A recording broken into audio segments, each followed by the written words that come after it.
La vie devant soi. Isabelle Quenin et le docteur Gérald Kierzek prennent soin de vous sur Europe 1. Il est où le bonheur? Il est où? Il est où? Il est où le bonheur? Il est où? Le bonheur et le bonheur selon Patrick Sébastien. Il est cet après-midi sur Europe 1 à travers son livre Le bonheur n'est pas interdit. On en parle tout de suite après le répondeur santé, le 3921. François, Marly-le-Roi. Je ne peux pas m'empêcher de fumer, malheureusement. Existe-t-il un médicament pour empêcher en prévention les dépôts sur les artères des membres inférieurs? Merci beaucoup, docteur. Au revoir.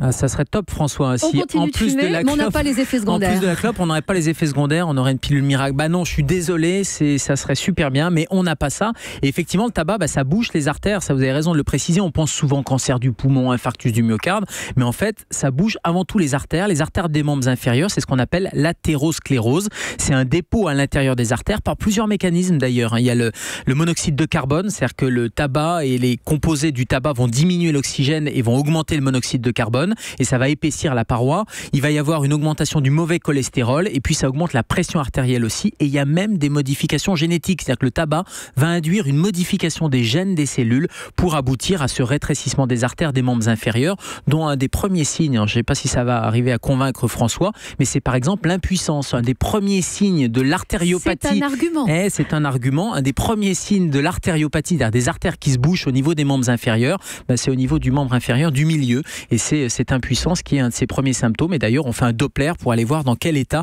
est cette artère. Donc, il n'y a pas de traitement. Le seul traitement, c'est d'arrêter de fumer. Et quand on dit « je n'y arrive pas », c'est qu'on est très dépendant. Donc, la première des choses à faire, c'est d'aller faire un test de dépendance. On peut tous le faire sur Internet, un tabac info service. Ça s'appelle le test de Fagenström. On répond à quelques questions et on voit si on est très dépendant ou pas. Parce qu'il y a une dépendance physique qui est réelle. Il y a une dépendance psychologique aussi. Et il existe très dépendant. Et vous allez faire le test, Patrick, de Fagenström. Et cette dépendance... Je sais que je suis très dépendant. Elle n'est pas irrémédiable, elle n'est pas irréversible et il n'y a pas de bon moment pour arrêter. Là, on va démarrer le mois de novembre qui est un mois sans tabac. C'est clair que c'est pas évident, mais c'est là où c'est l'intérêt de cette initiative un mois sans tabac. C'est d'avoir une dynamique de famille, d'amis et de dire allez, on y va à plusieurs, les fumeurs, les non-fumeurs. Et il y a des méthodes pharmacologiques, il y a des médicaments, il y a des patchs, il y a la cigarette électronique qui peut s'intégrer. L'interdiction de fumer dans les lieux publics pour tous les fumeurs, comme je fais partie des fumeurs, ça m'a poussé à fumer 2 fois plus. Voilà. Et bon, on en parlera tout à l'heure. Non, mais je suis. Pourquoi par rébellion en disant on m'interdit? Par rébellion, parce qu'on a effectivement une dépendance et qu'il y a une frustration. Il y a des fois, je suis dans des restaurants, je vois 15 personnes sur le trottoir et 2 à l'intérieur. Je pense que ça aurait été les plus légitimes, mais il y a d'autres causes. Il y a l'histoire des gens qui portent plainte, de faire des salles fumeurs et des salles non-fumeurs pour que tout le monde respecte tout le monde. Je vous donne... Ça aurait été mieux. Et je ne pense pas non plus que l'augmentation du paquet de cigarettes soit la solution. Non, ça profite à l'État, c'est tout, c'est du truc organisé. Après, je serais ravi d'arrêter de fumer, effectivement, mais c'est une drogue, c'est la seule qui me reste. J'ai jamais pris autre chose, mais effectivement, j'ai cette dépendance au tabac qui m'embête bien. Je regrette juste d'avoir pris la première un jour. Après, 2 cadeaux que vous pouvez vous faire. Après la dernière cigarette, en 24 heures, c'est pas à des mois, c'est en 24 heures, vous avez la fréquence cardiaque, la tension artérielle qui diminue. Donc vous êtes plus serein. 48-72 heures, vous avez les bronches déjà qui commencent la toux le matin. Ouais. Vous avez sûrement quand vous fumez. La bronchite chronique, oui, bien sûr. Oui, la bronchite chronique, c'est déjà le premier stade d'insuffisance respiratoire. En 24 à 48 heures, il y a déjà les cils bronchiques, les petites bronches qui respirent mieux. Et au bout de quelques jours, cette toux, elle peut disparaître. Et ça, c'est quand même un vrai cadeau qu'on se fait. Je vous rappelle, Patrick Sébastien, qu'on était là pour aider François à arrêter de fumer et pas à lui dire faites comme moi, continuez, vous n'aurez pas. Moi je dis pas faites comme moi, au contraire. Je dis, moi il y a ma fille qui est à côté, je lui dis surtout ne touche jamais la première cigarette. Le problème c'est de se faire accrocher à ça et qu'après on... Il n'y a pas d'âge pour arrêter, le seul truc c'est qu'il faut se faire aider. Surtout de ne pas toucher la première et si vous pouvez vous arrêter, arrêtez-vous. 39-21, la deuxième question, celle de Laetitia d'ailleurs, qui n'est pas une question, mais plutôt Gérald, d'une réaction à l'émission que l'on a faite vendredi sur la vie des médecins de campagne. Bonjour docteur, Laetitia d'Avignon.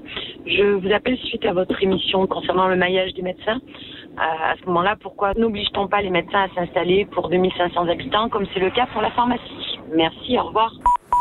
Réaction, proposition. Alors vous avez raison Laetitia, il y a un quorum d'installation, il y a une pharmacie pour 2500 habitants depuis des années, mais la coercition, c'est-à-dire que l'obligation pour les médecins, ça ne fonctionne pas, ça a déjà été testé dans d'autres endroits dans le monde, ça ne fonctionne pas. Et puis vous imaginez bien que si vous obligez un médecin à s'installer à un endroit où il n'a pas envie d'aller, où il n'y a plus de service public, il n'y a plus rien, il ne va pas faire de la médecine. Vous savez, la médecine c'est de l'empathie, c'est être bien dans ces endroits-là. Donc il faut d'abord tester des vraies solutions incitatives, c'est-à-dire il y a des mesures incitatives financières, mais pas que, c'est aussi faciliter l'installation en créant des locaux, c'est aussi donner, on en avait parlé dans l'émission, un droit de retour aussi, c'est de dire tu vas aller donner 10 ou 15 ans dans cette région et puis tu vas pouvoir t'installer, voire changer de spécialité au bout de 10 ou 15 ans, c'est-à-dire donner envie, aller inciter et pourquoi pas imaginer de faire des collaborations, des délégations de tâches avec les pharmaciens, avec les infirmières. On n'aura pas, faut pas rêver, on n'aura pas dans tous les villages un médecin qui sera installé, mais en tout cas les obliger, vous imaginez dans quel état d'esprit les médecins seraient, donc ça c'est vraiment quelque chose qu'il faut oublier. Et pourquoi pas un plan quinquennal ou décennal en disant écoutez, on se met tous autour de la table,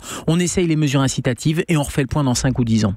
Au 39-21, tous les jours, vous savez que vous pouvez nous laisser vos questions, mais également réagir sur l'émission que vous venez d'écouter. Et puis on en parlera bien sûr le plus vite possible dans les éditions de La Vie devant soi qui suivront votre appel. 39-21, vous vous laissez guider et ça ne coûte que 50 centimes d'euros la minute. Dans un